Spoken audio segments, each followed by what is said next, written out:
And I know that you are building wonderful mass transit systems and a metro. How's it going? Fantastic. What I want to say to you today, in an absolutely unashamed way, as the former chairman of Transport for London, let's do it together. When I was mayor of London, thank you, Anya Masigwe family.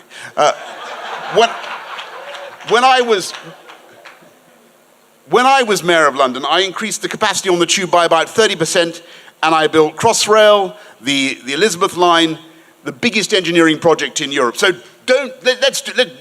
I know you're doing the first leg, but let's do the rest of it together. Don't do it with the Spanish, don't do it with the French, don't do it with the Chinese. Do it with Transport for London.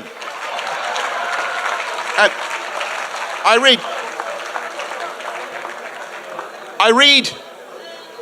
read that you're interested in cable cars, because it's such an amazingly beautiful place. You've got so much water to cross.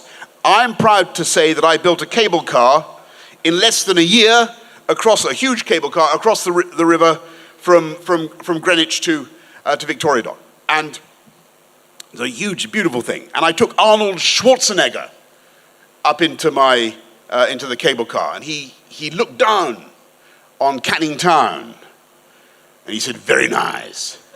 And he was right. It was absolutely beautiful. And people made fun of me. I promise you, my political opponents in the Labour Party, they made fun of me, and they said I had built a cable car from nowhere to nowhere across the river. But you know what happened?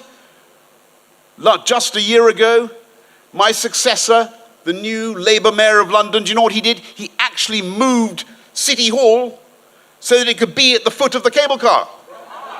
He did. He moved, it's true, he moved City Hall to be at the foot of the cable car. And so, like all those projects, the tube upgrades, Crossrail, all the many things we did, that cable car brought people closer to jobs, closer to opportunity, closer to what we're talking about today, that is closer to allowing them to fulfill themselves, to express that talent that they have, and which is absolutely crucial to their human experience. And finally, what is the most important thing the state can do and must do to unleash potential? Well, think back to that poem I quoted earlier on. Full many a gem of purest ray, serene, the dark unfathomed caves of ocean bare, full many a flowers born to blush unseen, and wasted sweetness on the desert air. What was the state failing to do in 1750 when Thomas Gray stood over the mouldering graves of the unlettered poor of the village of Stoke Poges in Buckinghamshire? What was it not doing? What's it got to do? The state must educate, or at least the state must insist on education for girls as well as boys, and equal education for both. And I'm proud of the UK system, proud that we have 4 of the 10 best universities in the world, 1 Cambridge college boasting more Nobel Prizes than Russia and China combined. And by the way, I want to say how wonderful it is for the UK system that so many brilliant Nigerian, and I know this, you know, it's a fantastic thing for us, so many brilliant Nigerian students choose the UK and continue to do so. But the fact is, and they add massively to our country, but we still have too many British kids who cannot do basic arithmetic at the age of 11 and who leave primary school still not able properly to read and write. And I know that, because I've been to see it, here in Nigeria you still have the nihilistic know-nothings of Boko Haram and the Islamic State, and you know, these people who literally believe that books are some sort of sacrilege, and who threaten to kill young girls, maiden young girls, for wanting to read. And I've got to say to you, that is evil. That is the extinction of human talent and potential. And that, in my view, is the exact opposite of what Peace Anya Mosigwe stood for, and the opposite of what this conference is all about. And I know how much progress you've made in stamping out those deranged and sexist terrorists, and I'm proud of what the UK has been able to do to help. And I want to end with this thought. that now is the time, when the world is so uncertain, when we see free trade breaking down between nations, when barriers are going up, when some nations are disentangling or decoupling from others, now is the time for the UK and Nigeria, two great democracies with so much history in common, to do more together. We should be tackling climate change together. The technology is there. The UK is already one of the world's greatest producers of offshore wind. It's unbelievable. I never believed in it 20 years ago, but we now produce more offshore wind than virtually any other country in the world. We're the Saudi Arabia of offshore wind. Nigeria could be a renewable superpower as well as a massive producer of oil and gas. And we have certainly can share the technology. You've got the technology already. We've certainly got the sun here in Nigeria.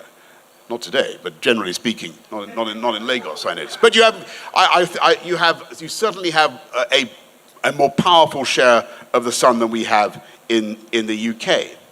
And our trade flows are increasing fast. In spite of the pandemic, I looked at the numbers, they're going north fast, and that's a great thing.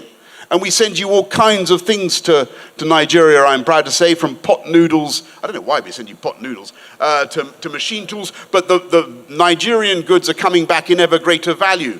Not just oil and gas, but thermostats, oscilloscopes, all sorts of high-value products are now coming from Nigeria. And we could do much, much more. And we could achieve much more investment, mutual investment, particularly just to make a small political point, if we could end exchange controls. That would be a great thing to do. We did it in 1981. We did it in 1981 in the UK. It was the dawn of the UK, under Margaret Thatcher, the UK economic growth and recovery. We can do so much more together. But the greatest triumphs of all are not the imports and the exports, but the synergies between the UK and Nigeria. The actors who are neither exclusively British nor exclusively Nigerian, but somehow both at once.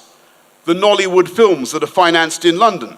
The Ed Sheeran songs that he records with Fireboy DML. Does anybody know you know who Fireboy DML is? The Anglo-Nigerian boxers with the knockout punch, and the knockout punch of the black beer that is neither British nor Nigerian, but somehow both at once. So let's stick up for the ideas that unite us: free trade, free speech, free elections, no matter how difficult they may seem, not just because, or how controversial, not just because they're nice to have, not just because they feel like good things to have, but because those combination of freedoms are demonstrably the best route to long-term prosperity. And let's recognize that our challenges are shared challenges.